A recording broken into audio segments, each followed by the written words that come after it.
So before opening Restaurant Ibid, I won MasterChef Asia in its only season. So Restaurant Ibid is my first venture as a restaurateur. It's been a wild ride. We opened about 4 years ago, and as everybody would know by now, 2 of those years we had to operate with this thing called COVID-19 over our heads. After MasterChef Asia had concluded, I took a couple of years to move around and train and learn the tools of the trade the best I could within a short span of time before I opened the restaurant sometime, I think, in 2017 or 2018. So coming from a show like MasterChef, you aren't exactly allowed to be professional, so I guess you could say I'm self-taught, an amateur turned professional, not through culinary school, but through the crucible of the kitchen. I don't come from a traditional chef's background. I think anyone who comes from the MasterChef family, any of the alumni from the MasterChef family, have had this challenge or struggle where you try and strike it out into the professional world and you get a little bit of pushback. For some people, maybe a lot of pushback. We just have not come up through the ranks, and that ruffles feathers? And that ruffles feathers. Especially if you do something like a tasting menu or you do something that's remotely fine dining, it's important to know the greats, the Antoine Carêmes, the Paul Bocuse, Robuchons.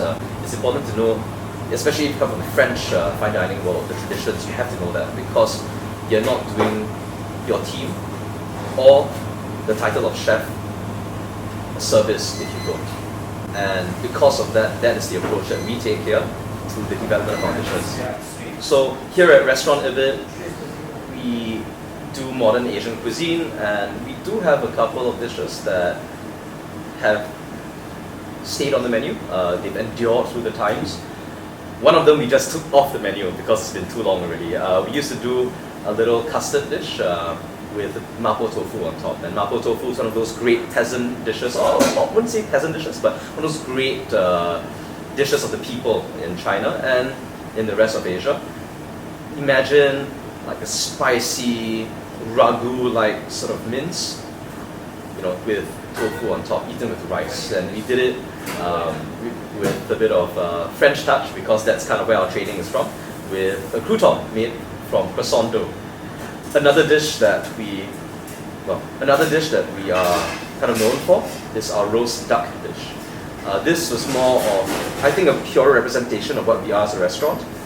A lot of the chefs that you find in Singapore, the local chefs, we all come from a Western background of training. So whether it's Italian, Spanish, French, we all have that first before we start to discover and delve deeper into our roots and our heritage cuisines.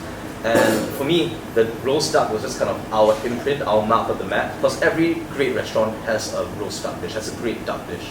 The French would do it aged, to perfection with a nice, almost rare, bloody sort of texture. The skin, they say it's crispy, but with respect, it's not as crispy as the Chinese cuisine. When you talk about Chinese cuisine, whether it's Cantonese or Beijing duck, it's extremely crisp because of the way they cook it, either through high heat or with oil. And for us, we wanted to find a way to get the best of both worlds. So we had to combine French and Chinese technique. That took us the better part of 9 months to complete the research process. And even when we were done with that, we couldn't put it on the menu because it was just too complicated, too complex. It was only about maybe in late 2021 that we could put it on because we changed the entire format of the restaurant.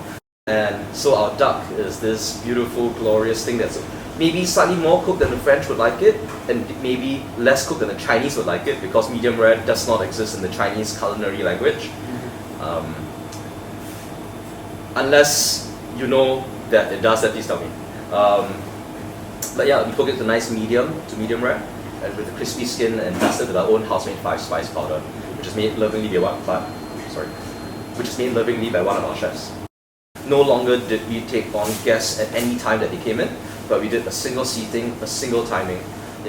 We created almost a bit of an event out of just dinner.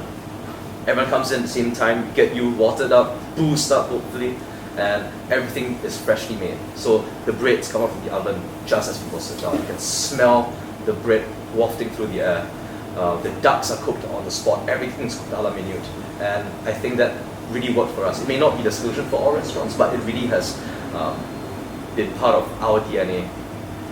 And I think that's actually, to me, one of the most glorious parts of being a cook, being a craftsman, right? Every day you're making the same thing, but you're asking yourself, how can I make it better?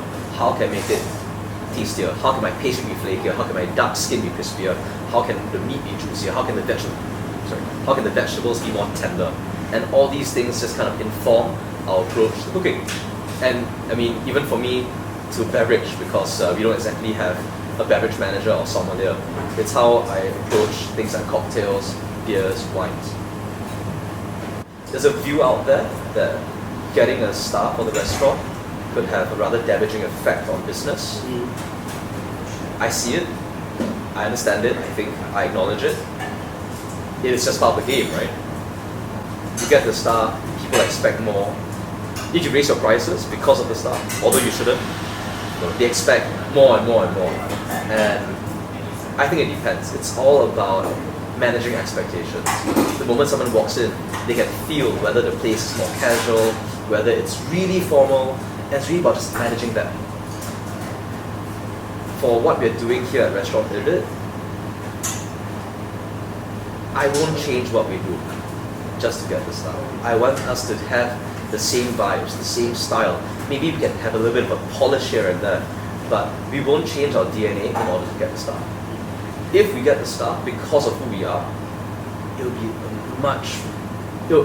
if we get the star while remaining true to who and what we are, it means that much more.